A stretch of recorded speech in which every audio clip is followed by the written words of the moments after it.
What's going on YouTube? It's EK here, and today we are not playing any games. We are in fact going to be watching the new Ready Player One trailer. And I know I'm a little late. It came out, what, like a few weeks ago? Almost a month ago probably. But I was waiting for a new camera to come, and I was also just messing around with some software to do reaction videos, and then I realized, hey, I can do it all on I already have the software. I didn't have to buy anything.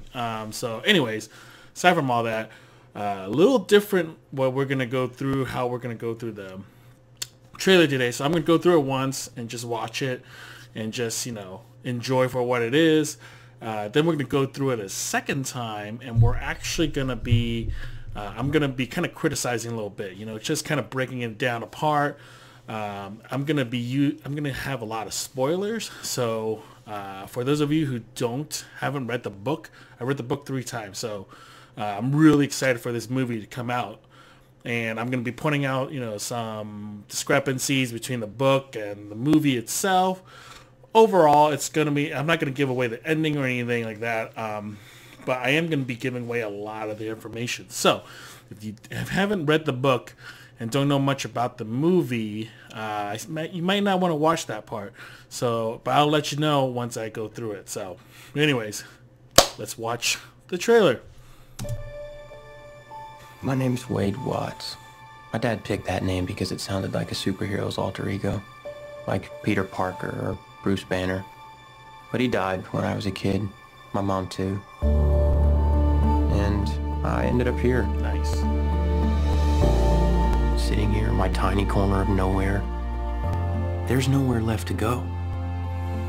Nowhere. Except the Oasis. Yeah, boy.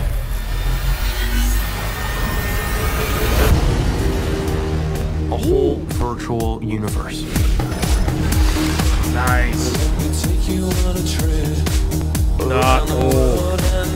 People come to the Oasis for all the things they can do. But they stay because of all the things they can be. Oh. Can you feel this? Yeah. It's the only place that feels like I mean anything. The Oasis was the brainchild of James Halliday. Hello. If you're watching this, I'm dead. I created a hidden object, an Easter egg. The first person to find the egg will inherit $500 billion and total control of the Oasis itself.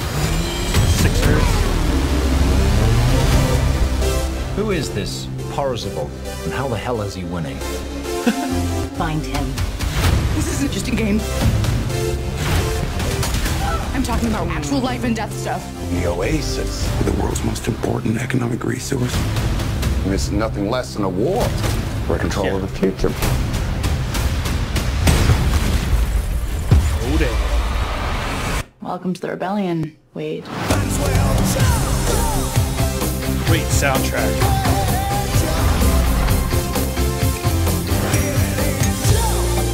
Like many of you, I only came here to escape. But I found something much bigger than just myself. Are you willing to fight? Help us save the Oasis.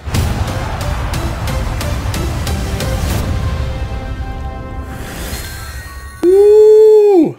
Okay, I am super excited now because there is a lot of crazy stuff. As you can see, yeah, I'm like the last person to make like a friggin' make a video here. Got the Nerdist and like IGN, but actually IGN and Nerdist, they suck at pointing out stuff. No offense, guys. But anyway, so let's just, yeah, man, that was great. So I'm gonna go over a little bit until I go into spoilers. I'm not gonna go into spoilers just yet, but you know, in case you don't know much about know much about the movie and the story. So basically, like the story said, you know, everyone lives inside this world called the Oasis, and the reason is because, well, the rest of the world sucks now. If you look at here at Columbus, Ohio, these things are called the stacks, and these stacks are because they're stacked of RV trailers. So instead of or mobile homes and stuff like that, and instead of normally having them you know, in a normal RV park, people aren't going anywhere anymore. So instead, let's just stack them on top of each other. You know, they have these frames that are more or less stable to stack them on top of one another. And yeah, you know, like you can kind of see the world just looks like crap now. All of the natural resources are pretty much dunzos, and I mean that's like water, but like in terms of fossil fuels are done, and you know the world is like in shambles. The once, you know, they always refer to the once great United States. So basically, even the U.S. is like just falling apart, and the government is not really existent, or at least it is, but it's like, you know, it's really messed up. It's kind of like a Mad Max type of world. And so everyone goes into the Oasis to escape, you know, and you can kind of see it here, how it's depicted among all these people. They're on the street and they're outside, but they're all glued to their eye gear, or to their face gear. So it's like, that's what people do now, because it's just, the world is too bleak. And because of everyone escaping in the Oasis, you know, the economy is like all based around the Oasis. So, you know, the credits that you would use in the Oasis, that's what it counts as real money now. So Wade Watts, he is like a 17, 18-year-old kid, and you know, he lives in the projects basically, and he's kind of like a nerdy recluse, and you know, he goes into the Oasis like everyone else to escape the world. And the guy who invented the Oasis is a guy named James Halliday, which we see here. James Halliday, he's basically like the Steve Jobs of the gaming world in the book. You know, him and his partner Ogden Morrow, they're the Steve Jobs and Steve Wozniak of the gaming world. And basically what happened is that the day he dies, his will, he does a video will, it pops up, gets emailed to every single Oasis user, and it's like, hey, first he describes what an Easter egg is. So if you're not familiar with the term Easter egg, I don't know if video games were the first to have Easter eggs, but a lot of movies do, right? Now now Easter eggs are in like almost every movie. And they're in a lot of video games too. But the first Easter egg, he talks about how he was playing this Atari game and he found the first Easter egg ever in a video game. And based on that type of, you know, gameplay, basically he's like, hey, look, I made the Oasis and I've hidden an Easter egg within the Oasis itself. And if you find the egg, and it's a literal egg. Like that's why they show an egg in here. Usually Easter eggs aren't actually eggs, obviously. But in this case, you have to find the egg, because if you do, you get half a trillion or $500 billion, and you get controlling interest in his company, Gregarious Simulation Systems, and it's short for GSS. And you get control of the Oasis. Like you can do whatever you want. So the second that happened, the whole entire world like just went nuts. Like basically, you know, everyone was like logging into the Oasis, and it only cost people $0.25 to go to get it. Kind of like an old arcade game. It only costs you $0.25 to make an account and be a part of it. Everything else though is monetized. Like, you know, if you want to buy clothing, you want to buy cars, you want to buy whatever, everything is monetized through credits. So that's kind of how the world works. What else do I need to tell you?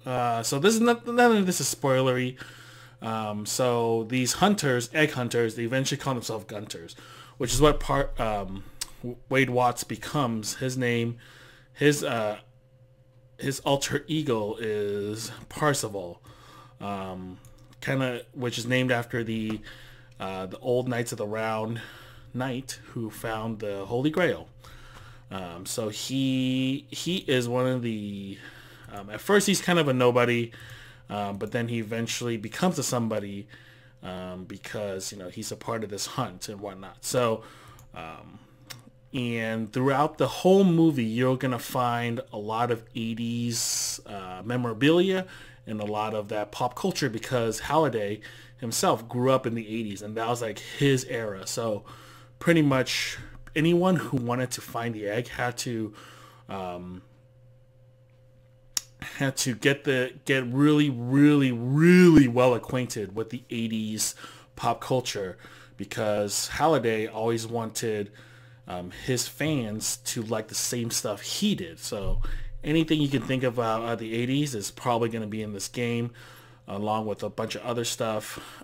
So it's going to be really fun. And then they show a bunch of more stuff. Like here, eventually you'll meet, this is Nolan Sorrento. He's the head of the oology department, which is basically this for IOI. IOI stands for Innovative Online Industries, and basically they're the antagonists of the game. They're this giant company who basically wants to take over the Oasis. Like these guys right here, they want to take over the Oasis and they want to start monetizing it, and like at heavy level. So they want to start charging people just to log in, like a monthly fee or something, and they want to make even more money off of it by, doing a bunch of stuff, and basically everyone hates them. In fact, and you can always identify them by their avatar. All have a name tag, which is their IOI like employee number, and it always starts with number 6. So even if you notice in the beginning, everything in here, or all of the stuff in here has, for IOI there's a 6 number, and they're called the Sixers. So that's been dubbed the Sixers. And if you really hate them, they're called the Suxors. So they're the main antagonist. Nolan Sorrento, he's the guy that leads them. And he's basically the big baddie of this game, or of this movie. So it chronicles that quest, right? So it's very fun, and it's like one of the best books I ever read, at least this year, if not ever. There's a ton of stuff that this thing goes on to like reference. I mean, in the last few, look at this scene right here. You have Battletoads, you have the ostrich from Joust. You might even have some field lightsabers in there, and like there's a ton of stuff. We have a Gundam at one point, which was probably like one of my favorite animes on the planet. This is, that's Artemis, who is another Gunter that is looking for the egg, and they call it the hunt or whatever. And as you can see here, her and Parzival develop kind of a thing throughout the book because they're one of the top 2 Gunters. So it's very fun, very interesting, and I really hope you guys go watch it, because I know I for sure will be. Okay, so if you don't want to hear about spoilers, this is the time for you guys to get out. All right, just kidding. No, but seriously, like if you don't want to hear about spoilers, please, this is the point where you might want to stop listening. So, but for the rest of you who want to stay, who've read the book, all right, let's go. Let's talk about stuff with spoilers. So fair warning, spoilers happen from this point forward now. Okay, spoilers. First thing I noticed that in terms of how accurate it is to the book, at first it was just like super accurate. There were some parts that kind of weirded me out. Like, for example, when you first see Wade put on his goggles, it says IOI on the band, which, as far as I remember, Wade never mentioned what brands make his gear, or at least if they were brands, they definitely weren't IOI. So, but because IOI is such a big company, I think this is a way for them to make it seem how ubiquitous it is, how IOI is just everywhere. So I think that's probably why they have IOI on his stuff. And then we go into, the first time we see Parzival materialize, and I have no idea where this is. This could be the meeting that he has with Nolan Sorrento, when the first meeting he has with him. I don't know if that looks like an IOI place, because you see some muskets and some old gun pistols back there, so I don't know what's that about. Here's the first thing one of the interesting things I noticed about the scene here, which I'm pretty sure is later in the game or later in the movie, because if you guys remember, later in the book, you know, the top 5 Gunters are Parzival, his best friend H, Artemis, Daito, and Shoto. Not necessarily in that order. Well, the only people I switch is H and Artemis. Artemis is usually number 2. So Parzival, Artemis, H, Daito, and Shoto. They're the top 5 Gunters. They're the first 5 to find the first key, and they're the first 5 to, you know, basically get on top of the scoreboard. So, looks like right here they have a scoreboard right here already. And even though they don't actually put a score up, clearly it's, I think this is in reference to the scoreboard, because, you know, at one point Artemis, Wade, and all of them get knocked out of the top 5, and you see Artemis here at number 20. So I'm thinking this is way later in the game, like this, or why did I keep saying game? Way later in the movie, because like it's the last like 25% of the movie or the story, where they're in the bottom of the entire hunt. And then there's also like this scene in general. I don't think there was ever like a race, like a literal race that they're actually in.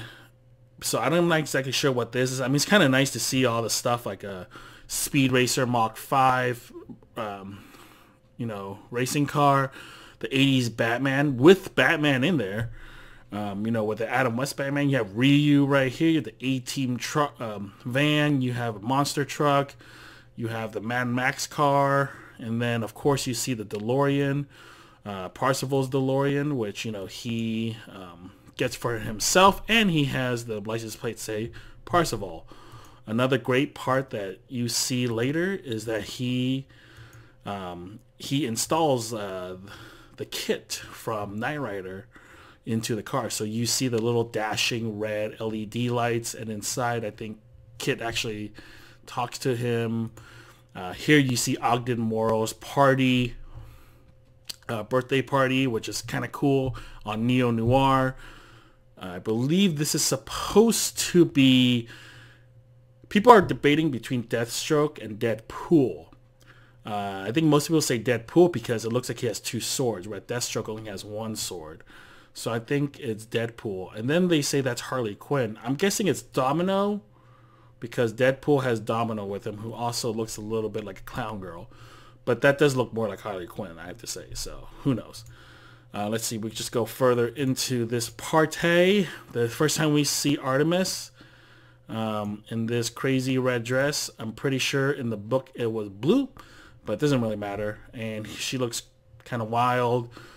A bunch of stuff in the background. You have Laura Croft right here. You have the B-52 Whippet hat right there. That looks like Captain Shepard from Mass Effect right here.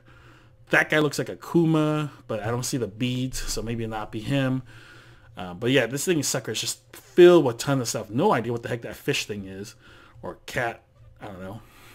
Let's keep going. As you see here, we have first look of haptic suits, and then again IOI products, which is nice. I was interesting to see what they're going to do with the haptic suit. So far it looks pretty good. More of the party. Supposedly Gandalf is in here somewhere, but who cares? All I care about is how accurate it is to the book. Let's see what else. Well, this part is interesting. They show the egg itself, and on the rim here of this dome, you'll see something, the skills to survive blank straits will reach the prize or something. I'm pretty sure that's like one of the first clues that you get for the game, or for the hunt itself, which you could find in the almanac, which is Anorak's almanac. And then here you see the A for Anorak. And if you don't know what Anorak is a pseudonym or the alias that Halliday goes by when he's in the Oasis. That's his avatar's name, Anorak. So that's what he does. Here we see Wade just kind of reacting to the whole Hunt. Everyone else is like, oh shoot, it's time to go. And another reason why IOI hates, or why everyone hates IOI, is because they have an army of people looking for the egg. You know, they have Halliday scholars, like people who like just dove into the life of James Halliday, and you know, just like feeding stuff to all of like their players. You know, they have unlimited money, so they can buy whatever the heck they want. So it's just super unfair in a lot of ways that they get to do all this stuff. Like you see more IOI on that person's goggles, even on that band right there. So it seems like they're just everywhere. More here. So yeah, everywhere. Let's see. Again, more innovative online industries. They're like coming through some kind of portal. Not really sure what this place is, but it looks pretty interesting. I think supposedly this is Artemis riding the Akira bike. They never mention her having that bike, but I wouldn't push it past her to have it. And I love the fact that they do have it in here because that bike is sick. Here we see Parzival. Looks like he is getting the first key. It's supposed to be the bronze or the copper key, though it looks more like crystal, if you ask me. And given the setting, this may, yeah, it's probably the bronze key, because I think that's Anorak himself, because he shows up on the first copper key to actually give the player the copper key. So I think that is him on the first gate, or in the first, not the first gate, but the first key anyways. You see him grabbing it there. Nolan Sorrento again. Don't know who that chick is. Let's see. Here is a part that I'm not too sure about in terms of how accurate it is. So here you see Wade and Artemis in real life, and in the book they don't meet until like the very, very, very, very, very end of the book. That's kind of the whole point of this world, is like they talk about how people have been friends for years, people get married, but they've never actually seen each other in real life. And that was kind of the thing with the two of them. They develop a relationship, but they're like, I've never even actually seen you. You know, they'll hug, but it's like, I've never actually hugged you. You know, it's like, I hold your hands, but we never actually touched each other. You know, like that kind of world. So having them interact with each other here is kind of weird. Like, I don't know what part of the book this for sure was not in the book. So I think they changed a lot for this scene here. So I'm not too happy about that. I'm guessing they're going to alter a lot of the story in order to make it a movie. And I understand, like, not every book can just can translate into a movie like just like that. You have to change a lot of stuff. But this might be one of those changes that you might not need to do. Actually, another thing I wanted to point out earlier was, so at this movie, or at this point in the book, like where they're at Ogden Morrow's party, Wade is no longer in his van hideout. Like he's moved into a one-person bedroom or like a studio apartment in Columbus because he finally has money from being the famous Parzival who found the first key, you know. So he has money and he's no longer in his hideout. So it's weird that he's still in his van hideout over in this place. So that's kind of odd too. And then at one point I heard Artemis say something that really took me back. Let's see if I can find it. Less than a war for control of the future. It should be right here. Welcome to the rebellion. Wait. Welcome to the rebellion, Wade. And we all know that's Artemis right there, because that's like what IMDb says. That's who the character she plays. One, there's no rebellion like in the book. There's no like what are they rebelling against? Aside, I mean, obviously, yeah, everyone hates IOI, but they're not the controlling entity that you have to rebel against, you know. So this situation here, how they're like in the same room, and like looks like maybe where Wade like survives not getting killed by IOI. Like it doesn't really like right now it doesn't really make sense. Like what is this scene? Like this never happened in the book, so I'm not exactly sure what they're going for here. It's a little weird. Other things is like here you have, I think, what is the final battle in the book, because at one point, because this speech that Wade starts giving here.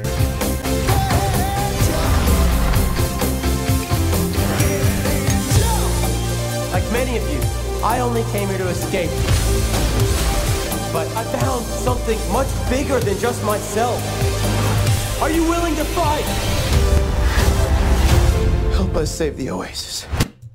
So that whole speech he makes at the end of the movie when he is about to, when they're going to attack Anorak's castle. Ooh, this is a good shot. Attack Anorak's castle because IOI has kind of made it a strong, or like they barricaded it, right? So he makes that speech because at this point it seems like IOI is gonna win, and he's just like, you know what? Let's just get every Gunter in the freaking Oasis and have them come here, because you know, for all of the Gunters care, like anyone but the IOI wins is better. Like it doesn't matter if like the lamest guy wins, it's better than IOI, because even the lamest guy won't screw it over. So everyone comes, like, I mean, you have mechs, you have lasers, you have everything in this joint. You have catapults, like throwing stuff over. So everyone's fighting to save the Oasis, essentially. You know, you have even more stuff in this scene where you got, is that a Ninja Turtle? Or Toka and Razar from TMNN2? Is that Stormtrooper? It kind of looks like Jango Fett a little bit. You have the ostrich from Joust, whatever that dude is. Yeah, you have a ton of stuff in here. Like, I mean, the Easter eggs, even within just this trailer, is nuts. I mean, I'm not sure what's going on here. I think this might be Parzival's hideout, and I think that might be his butler, like, person that he has as a, like, kind of a helper, like a system control guy. Here you have Chun-Li, Tracer from Overwatch. Looks like a messed up Rocket Raccoon, some Skull soldiers, people, or you know, some undead skeletons. He has a double barrel shotgun, nice. And here we just see a lot of carnage, a bunch of people dying. So it's kind of cool to see all this stuff here. Oh, you can kind of see the, oh yes, you can see the board here. Oh, nice. Because I think Artemis is in first, Parzival's in second, Shoto, which they just say show for some reason, and then Daito's in fifth. So I think this is right around when they find the Jade Key. So I think some other fun stuff to just show you guys. Oh yeah, that's this scene right here. You have again this dude. I'm not even sure who that is, but you have Parzival, Artemis, H, and Shoto right there. I'm pretty sure that's Shoto, because this probably is towards, again, midway through the story or towards the end of the story. So I think it's the four of them talking about something, about all this material. You see a Batman symbol right there from the first Batman movie with Michael Keaton, and a bunch of other stuff that you have Parzival doing his speech again. I think that's Anorak's castle in the back. Like, you see a force field here of which is probably controlled by IOI, and then Parzival's talking to the crowds, like asking them to fight against IOI because they have this place, you know, kind of trapped. Seeing a Gundam, oh my gosh, they do mention a Gundam in the book, which is awesome, and I love Gundams, and this looks sick. It's the first Gundam, so I love that. You have Chucky here destroying House, destroying IOI, which is even more beautiful. Not exactly sure what's going on here. It looks like some people are going up some kind of escalator, and then someone is completely destroying what's going on there. I feel like the battles in this are going to be really damn good. There are some things they're going to have to redo, obviously, because like the first key was them playing Joust on an arcade, and that's the last thing I want to see, is just two people in an arcade going like, that's boring, you know. Like, no one wants to see that. But they're gonna have to redo that one. Here's another scene that I found weird. This is Parzival, obviously, or Wade Watts, and if you don't know already, that's H there in the background. Technically, he's a dude in the as a character, but he's played, but the man or the person behind the avatar is a black woman, and that's being played by that same girl that's from Master of None. That's Aziz Ansari's best friend. So she's great. I love her in the TV show. So she's like perfect casting for this, arguably. And looks like here they are in H's van. They're hoisted by these wires probably so that they can do stuff within the Oasis. But this scene never happened either. I think they probably altered a lot of the ending to fit whatever narrative they're trying to do here. But this scene never happened. Like, they were like between Parzival and H, they never logged into the Oasis within the his RV. So I don't know what's going on here. But anyways, let's see, what else is there? Iron Giant, pretty interesting. So at one point in the movie is that after everybody gets the final key, you get to pick a mech from the entire world of pop culture. So you have anything from the Transformers to my Iron Giant, Gundams like the Macross Robotech, you know, Veritech.